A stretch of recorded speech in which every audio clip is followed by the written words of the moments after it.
with our first online posting. We had a lot of people talking about our racial content. This person writes, if you notice, nobody's off limits on their show. White, black, Hispanic, Asian, Jewish, Irish, Italian. You know, it's true. If you're one of these people that believes you can celebrate diversity as long as you don't point out that people are different, maybe you should take a look at this. But according to you, and I know you, black music, anything white people do is good, we stole from you. Yes! That's one thing that you do naturally. Computers. That was Chinese. 60 years from now, they're going to try to say Eminem invented rap. Watch. White people would be slaves if they could, just to steal it. How'd he get here? Somebody rub a lamp? Black guys, we have such a bad history with cops that when they stop us, we're so ready to play the race card, we actually forget we're doing illegal stuff. What you stop me for because I'm black? I don't hate white people, but you know, white people do stuff that piss black people off. Like what, Bree? That's one of them. No, following us in stores, like we're going to Quit stealing! White people always trying to pretend racism doesn't exist. Shut your We crap. just stop it. It's here. Enjoy it. How many more apologies do you bastards need? You didn't give us one. Irish guys are like Puerto Rican women. After 30, they're finished. I don't want to share. I practice affirmative action here at this show. Okay, look, today we got a Jew, an Italian, a black, and even a special needs person. Should affirmative action be part of the college admissions process, John? I don't think you know the heartbreak of losing out, not getting into Harvard because, you know, a black kid takes your place and you have to go to your safety school Brown. I mean, it's heartbreaking for these kids. And, you know, it's the kind of pain that doesn't go away just because your parents send you to Europe for 3 months in the summer. A lot of times those kids have to backpack. Don't you think if you really believe in affirmative action, you, as white males, I'll say, would give up your job right now? That has nothing to do with it. You're not a white male, you're a black woman. Relax. I am a black woman. You're so good at this. Thank you. So tonight, we've each written down a few things that we feel you never get to hear our respective races own up to. The double standard hit a new level when Trent Lott had to apologize for a remark deemed as pro-segregation on a network called Black Entertainment Television, which in its name says that it is pro-segregation. I mean, black guys don't get hired in certain jobs. It's not racial, it's cultural. You can look like Donny Osmond, but if you show at the interview going, you know, where the white bitch is at? You know, you ain't gonna get the job. And why are you looking at me like, hold on, let me respond to this. He looked at me like I was the guy showing up at the place saying where the white bitch is at. As far as I'm concerned, anybody that says, you know, off the hizzle, shizzle, my nizzle is a moron, whatever his race is. For shizzle, my nizzle used to dribble down in VA. So this is war.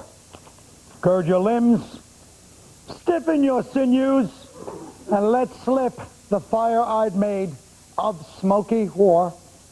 I'm pro-war, not just this war. I want war all the time. Okay? Anti-war protests were ubiquitous this weekend. You heard me. I said ubiquitous.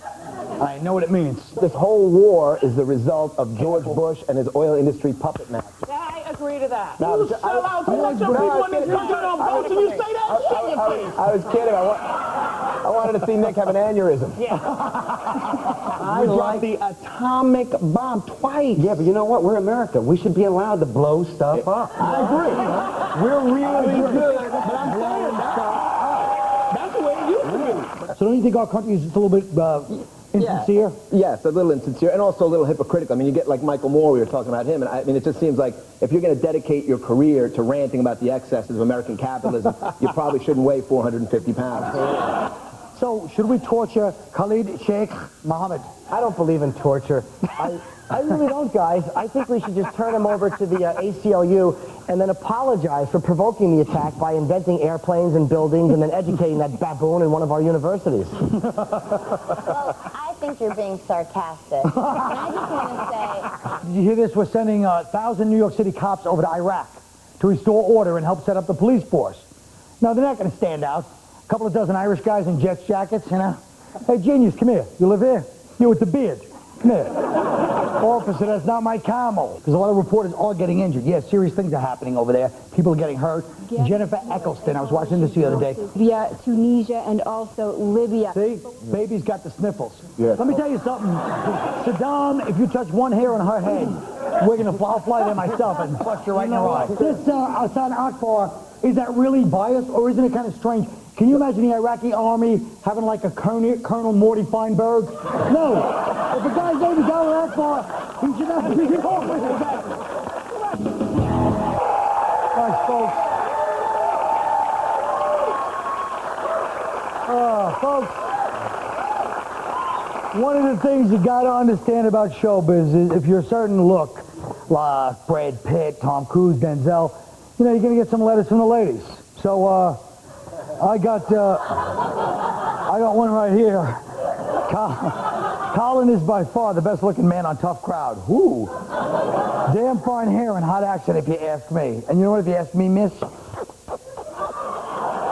That's what I'd do to you if I ever caught up with you. Okay, let's go to this clip right now. What would your rules of dating be? Wanda Sykes. I don't want to hear about your car. I don't want to hear about your ex-girlfriend. I don't want to hear about your boring-ass job. The most romantic thing you can do is relax, buy me drinks, and shut the hell up. What are these pills? What? You're an addict. Give me those. A drug addict. I'm conflicted because I love you. Tell me that porno doesn't end up ruining your sexual relationship. I never would have known about double penetration had I not seen a porno. There you go. I went to the peep show. I'm in there, I'm flipping quarters in the place. I turn around, a guy has stuck his penis through a hole in the wall. Now, I pick at it, and I'm mad now. I go to the manager, I'm like, yo, man, the guy just stuck his penis through the wall. This son of a bitch tell me I'm in the wrong section. I'm like, well, where the hell is the no sticking your penis in the wall section? You know, I was watching too much. I was watching one of those perverted animal porn movies, and I recognized the goat from another movie. I'm in this porno room. Yeah. And I put my penis through the wall. And out of nowhere, someone kicks it.